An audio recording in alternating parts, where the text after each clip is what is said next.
কারণে যেতে পারে?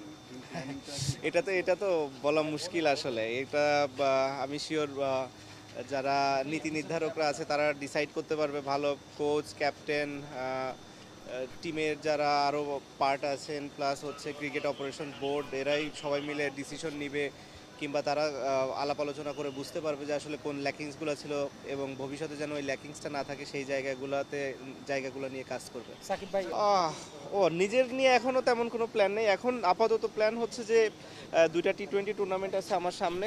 একটা হচ্ছে এমএলসি, যেটার জন্য এখন যাচ্ছি, এবং এর পরে থাকবে হচ্ছে গ্লোবাল টি-20, যেটা কানাডা। কানাডাতে। পরপর এই দুটো টুর্নামেন্ট খেলি, দেখি আমার নিজের কি অবস্থা।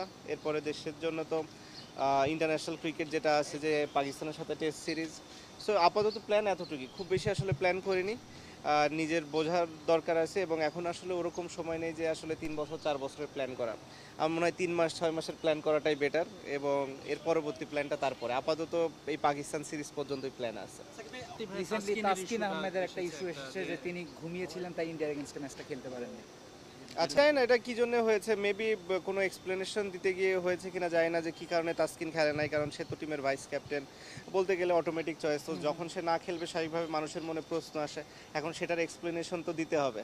এখন সে কারণে বলেছে কিনা, যেই বলেছে, আমি সেটা তো বলতে পারবো না। আপনি কি জানেন ওই দিনে কি ঘটেছিল? তাসকিন কি রাইট টাইমে ছিল, বা তাসকিনকে আগের দিন বলা হয়েছিল না, আসলে যেটা হয়েছিল যে টিমের বাস তো একটা সময়ে ছাড়ে, আর এটা আসলে ক্রিকেটের আমরা যারা প্লেয়ার আছি তাদের একটা রুলসই।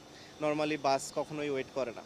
যদি কেউ এরকম কখনো মিস করে, তারা হয়তো পরের গাড়ি নিয়ে আসে, কিংবা ম্যানেজারের গাড়ি থাকে, অথবা ট্যাক্সি থাকে, কিংবা থাকে। ওয়েস্ট ইন্ডিজ যেহেতু একটা ডিফিকাল্ট জায়গা, ওখানে আসলে এই ট্রান্সপোর্টেশনের সাপোর্টটা অনেক ডিফিকাল্ট ছিল। তো যখন হয় তাসকিন আসলে পৌঁছেছিল মাঠে, অলমোস্ট টস হওয়ার হয়তো 5-10 মিনিট আগে, খুবই কাছাকাছি সময় আসলে। তো স্বাভাবিকভাবে ওই সময়টা ডিফিকাল্ট ছিল টিম ম্যানেজমেন্টের জন্য সিলেক্ট করা ওকে। কোন অবস্থাতে থাকে এরকম সিচুয়েশনে একটা প্লেয়ার, তার জন্য একটু ডিফিকাল্ট।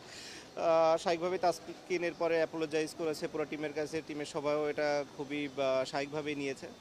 মানুষের ক্ষেত্রে ভুল হতেই পারে, আনইনটেনশনাল ভুল সবারই হয়ে থাকে। সো ও সেটা স্বীকার করেছে, এবং তারপরে ওখানে এটা শেষ হয়ে গেছে। আমি ধরে নিলাম সাকিব আল হাসান হয়তো ঘুমিয়ে পড়েছে।